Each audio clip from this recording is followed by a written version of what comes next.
Hello guys, welcome to the channel the Amazicellent Hacker. Today I'm going to uh, talk about octal system or number system file permission in Linux. So I'm going to show you how number system file permissions work and how to set them up. Okay, before getting into the tutorial, please don't forget to subscribe the channel and hit the bell icon. Okay, before getting into the actual practice, let's first get some idea about what the numbers in the number system permission represent. Actually they are octal numbers, so having base 8.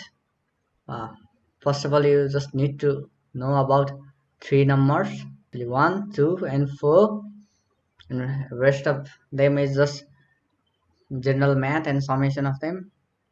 So 0 represent no file permission, 1 represent that the file can be actually executed, 2 represent that file can be returned to, and 4 represent that file can be read. So now what is 3? 3 is summation of 1 and 2. That means the file can be executed and the file can be written as well as. Similarly, rest of them are just like that. So let's talk about 5. So 5 summation of 4 and 1, so it can be just read and executed. Similarly 6, so file can be returned to and read. And 7 is just, it can be written to, read and executed. So say 7 is the summation of 4 and 3. 4 means file can be read, 3 means file can be executed and written as well. So that's how the numbers work in permissions. Okay, let's see here. So if you type ls and dash l to any file or directory in Linux system, it will just create it like this: rwx rwx rw-x and so on. So it has 4 parts. First part is this special attribute, second part is user, third part is group, and fourth one is everyone else or other. So in this first part, this one represent SUID bits, second one represent SGID bits, and third one represent sticky bits. So there are some, this first SUID and SGID are some kind of higher privilege than the rest of them. So one misconfigured CHMOD plus S will just create a high security risk in your system. So if you don't know about them, just you shouldn't actually use them, but they come pretty handy during privilege escalation while solving CTFs and other. So you can see here that the user has read and write permissions. You can also see in binary 110, and it doesn't have executable permissions. So its actual representation is 6. We can see here that the file can be written to and read from this table. So it has octal representation 6. In this case, it only have read permission, so octal representation is 4.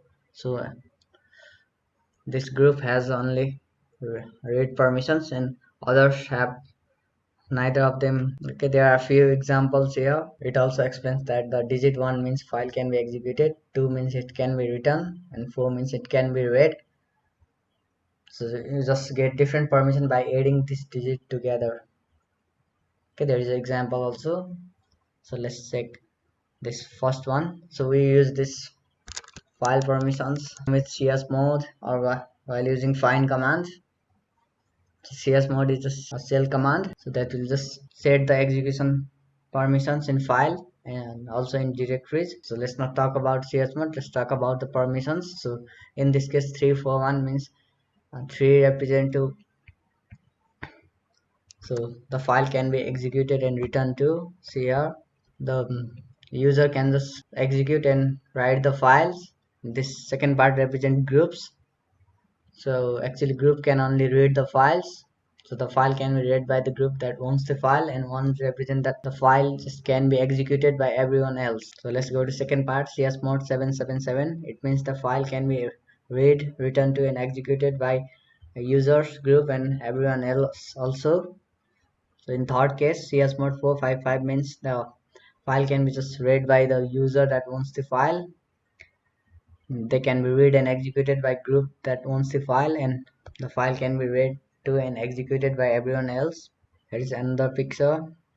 Okay, so just giving ls-l will just show us this. The file permission are actually divided into three sections: user, group, and everyone else. It's also true in this part. However, everything starts from the second hyphen, not the first, so that we can just forget the first hyphen now. So note also that everything else in sequential order, so that first three character control permission for the user, second three control this permission for the group, the second three, then the final three character just control permissions for everyone. I'm just going to open my Kali Linux. So I'm going to fire up the terminal. Let's create some files.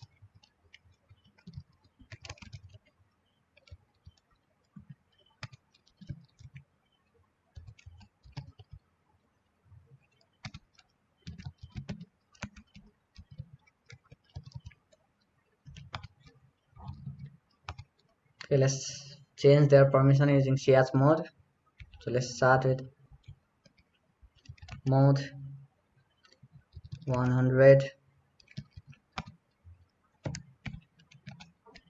Okay, now let's to check the permission, just type ls-l in file name.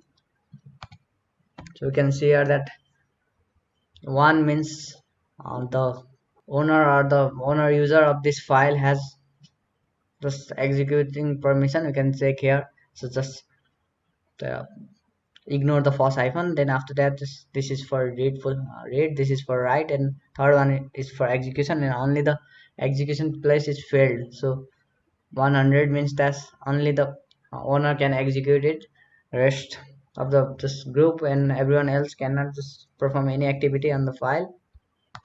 Okay, now let's go to next example. So I'm going to run chmod 777 on second file. See, chmod 777 means that so every user, owner, groups have the permission to read, write, as well as execute the file. You can see here that just ignore the first hyphen, then this read, write, execute permission for user, read, write, execute permission for group, and third, so let me zoom a little bit, and third one, read, write, execute for everyone else. So if anyone can just read, write, and execute if you give chmod 777 file permission. Okay, let's do last one. This chmod 457 to file 3. Okay, let's check the permission. Say we gave 4 means reading permission to the owner, uh,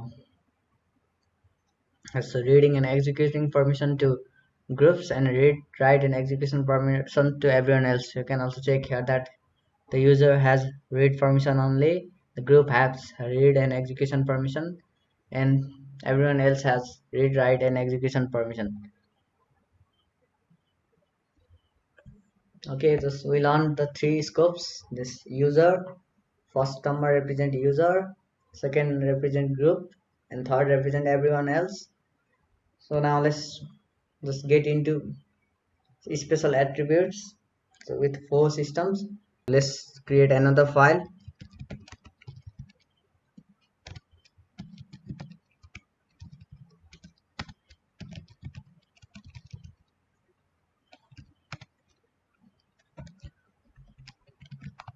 Okay, so in this 3 files, file 5, file 6, and file 7, I'm going to create SUID in file 5, SCID in file 6, and I'm going to enable both SUID and SCID in file 7. So we are going to use all 4 scopes. So special attribute also, to do that you need to just add new number, a new octal number before the 3 numbers, so which are you used in our previous examples. Okay, let's try doing that. Just type chmod. The chmod is a change mode command. So it will just protect file and directories from this unauthorized user on the same system. So by setting access permissions, it is pretty basic command. Okay, let's change the file permission in file 5 and just give it only SUID bit. Use CHMOD. And to just set the SUID bit, you need to start the octal system with 4. To set the GUID, just you need to start it with 2, and to set both of them, just add 4 plus 2, it means 6. So start with 6. Rest of the 3 numbers are the same as we did in the previous example. Okay, to set the SUID, just give 4, and the rest 3 numbers are the same. So I'm going to just provoke. I'm not gonna give any other permissions than this SUID. Let's check. See here. So owner user has only SUID permission to the files. Okay, now let's give SUID. To do that, just type chmod 2000. It will enable SUID. File 7. Okay, we'll give SUID permission to file 7. Let's check it. Now group ownership place. See here, we can just take that the SUID permission, SGID permission is enabled in this file 7. Okay, let's enable both of them. Just to do that, just type chmod and 6000. Okay, just summing this 4 into file 6. Okay, I'm gonna do that in file 6. Let's check the permissions for file 6. Okay, we got both SUID and SGID permissions in file 6. Okay, now let me show. Okay, now let me show some more examples. So now we are going to enable SUID, SGID, as well as read and write permissions in all the 3 scopes or 3 groups. Okay, to do that, just type chmod 6 means we are enabling SUID and SGID both, and the rest 6 means read and write permissions. 4 plus 2 6 for owner user. The third 6 means read and write for owner group, and third 6 and this fourth 6 means read and write for everyone else. I'm gonna do that in file 1. Okay, let's check it permissions. The user has read, write and SUID enabled. The group has read, write and SUID enabled, and everyone else just can read, write this file. Okay, let's do another example. Okay, chmod 6 means both SUID and SGID enabled. 777 means read, write and execution permissions to all 3 scopes. I'm going to do that in file 2. Let's check the permission of file 2. So the difference between file 1 and file 2 is there is capital S in file 1.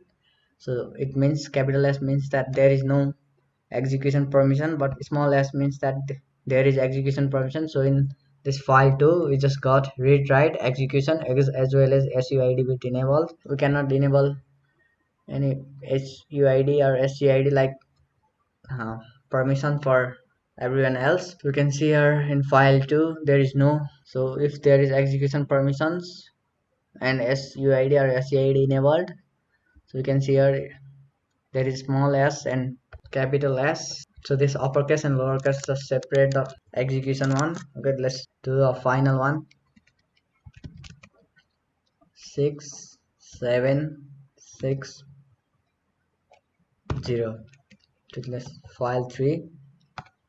So what we did is we just enable both SUID and SGID, and then we give read, write and execute permission to owner user, just read and write permission to group, and none of the permissions to everyone else. Okay, let's check it. Read, write, and execution as well as SUID enabled for group of this file tree. Read, write, and SUID enabled for, and none of the permission for everyone else.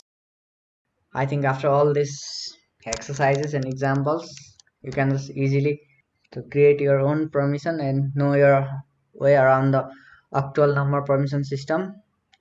Thanks for watching the video. If there are any queries, please leave them in the comment section below. And please don't forget to subscribe the channel and hit the bell icon.